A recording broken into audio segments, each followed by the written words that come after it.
नमस्कार साथियों, मैं हूं संतोष जावरिया और आप देख रहे हैं अनुपम एजुकेशन चैनल। हमारे चैनल पर आपका हार्दिक हार्दिक स्वागत है।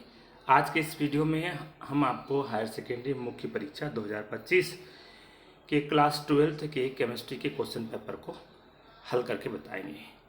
यहाँ पर हम हल करके बताएं उससे पहले आपको बता दें कि इसमें कुल 20 प्रश्न थे और 3 घंटे का समय और मैक्सिमम 70 नंबर का एक क्वेश्चन पेपर था। तो आइए बिना विलंब किए हम पहले प्रश्न की ओर चलते हैं। पहला प्रश्न हमारा सत्य असत्य से रिलेटेड है। पहले क्वेश्चन में हमसे पूछा गया है, ऐसे विलयन जो सभी सांद्रताओं पर राउल्ट के नियम का पालन करते हैं आदर्श विलयन कहलाते हैं। तो ये सत्य है, ट्रू है। सेल विभव कैथोड एनोड के इलेक्ट्रोड विभव का योग होता है, तो ये भी सत्य है। अगला है, कैल्शियम आयन और मैग्नीशियम आयन ईडीटी के साथ स्थायी संकुल बनाते हैं, तो ये ट्रू है। उसके बाद में नेक्स्ट क्वेश्चन आता है, कीटोन में कार्बोनिल इसके बाद नेक्स्ट क्वेश्चन है हमारा C2H5OCH3 एक सममित ईथर है, तो ये फाल्स है क्योंकि ROR डैश की फॉर्म में है। यदि ROR की फॉर्म में होता तो ये सममित ईथर होता। चलिए अगला क्वेश्चन है, कीटोन में कार्बन समूह होता है, बिल्कुल। RCHO जो हम लिखते हैं वो उसकी स्ट्रक्चर इस तरह से होती है, C+O और ये H, ये CO कार्बन समूह होता है, इसलिए सत्य है। इसके बाद आता है, हिंसबर्ग अभिकर्मक प्राथमिक एवं द्वितीयक एमिनो से क्रिया करके सल्फोनेमाइड बनाते हैं, तो ये भी सत्य है। यानी कि हम देखें तो ऊपर वाले क्वेश्चन में केवल ये एक ही असत्य है, फाल्स है, बाकी सब ट्रू है। अगले क्वेश्चन की ओर चलते हैं जो सही जोड़ी से रिलेटेड है। यहाँ पर आप देखेंगे कि सिलिकॉन, तो ये क्या अर्धचालक है।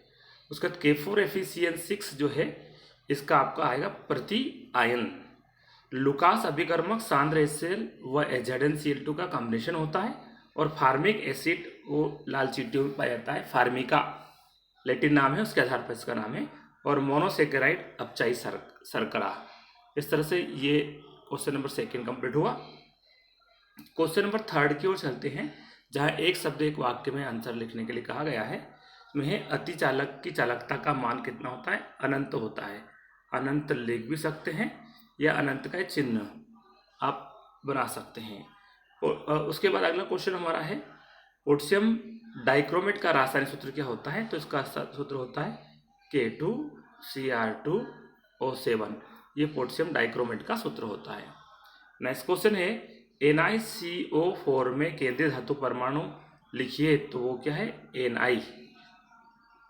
उसके बाद नेक्स्ट क्वेश्चन है, Ri, Rf, Rbr, Rcl alkyl हैलाइडों के कथनांकों के घटते क्रम में लिखिए। तो सबसे पहले हमें लिखना पड़ेगा Ri, उसके बाद में है Rbr और उसके बाद में आता है Rcl और सबसे लास्ट में है Rf। ये इनके क्वथनांकों का घटता क्रम है। उसके बाद नेक्स्ट क्वेश्चन है, पुरुषों में आवाज में भारीपन के लिए उत्तरदायी हार्मोन का नाम लिखिए, तो वो होता है टेस्टोस्टेरोन हार्मोन। टेस्टोस्टेरोन हार्मोन जो होता है पुरुषों में आवाज में भारीपन के लिए उत्तरदायी होता है। अगला हमारा क्वेश्चन है क्वेश्चन नंबर 4 जो है, दो या दो से अधिक अवयवों का सममांगी मिश्रण क्या कहलाता है? तो वो विलयन कहलाता है। उसके बाद वेग के a⁴ एंड b⁴ बिंदु के लिए अभिक्रिया कोटि क्या है? तो 1/2 और 3/2, यानी ये आधा और ये 1.5 दोनों को जोड़ देते हैं, 2 बन जाता है, इसलिए अभिक्रिया कोटि क्या रहेगी? 2 रहेगी। नेक्स्ट क्वेश्चन है, संकरण तत्व क्या है? तो देखिए, संकरण तत्व सोडियम प्रथम ग्रुप का है, नहीं है। पोटेशियम भी प्रथम ग्रुप का है, ये भी नहीं है। और सीजियम ये भी प्रथम ग्रुप का है, ये भी नहीं है।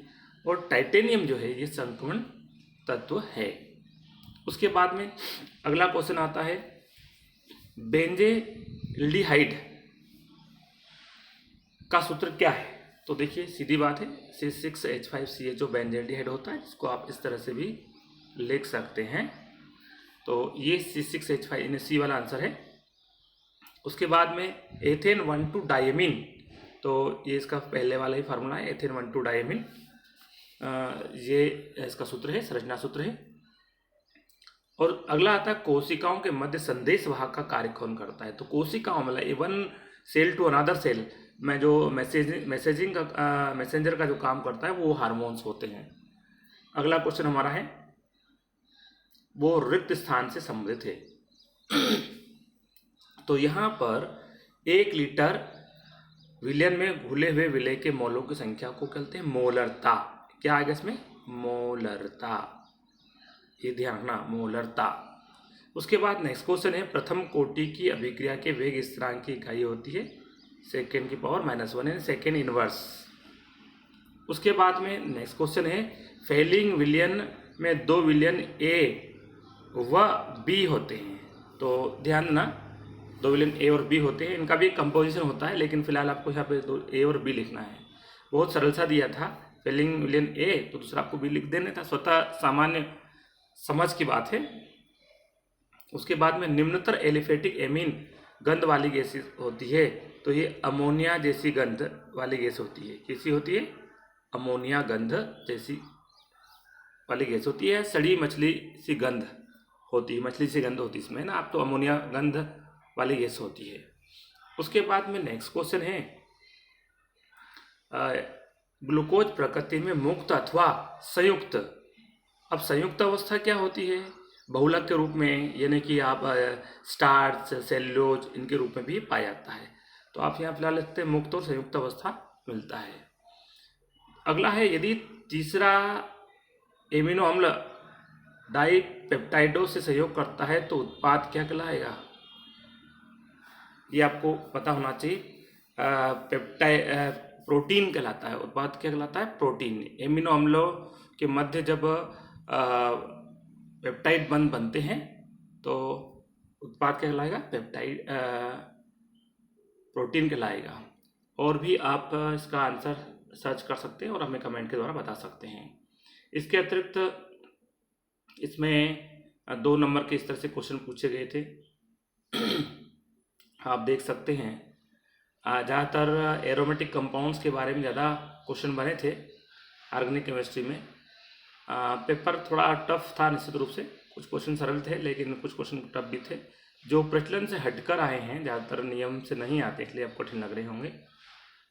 तो यहाँ पे आप देख रहे हैं कि पूरे प्रश्न पत्र में जो प्रश्न आए थे 18 क्वेश्चन लगभग इसमें आए थे, आप ये देख रहे हैं। हमारे इस वीडियो को देखने के लिए आप लोगों का बहुत बहुत धन्यवाद साथियों। जय हिंद, जय भारत।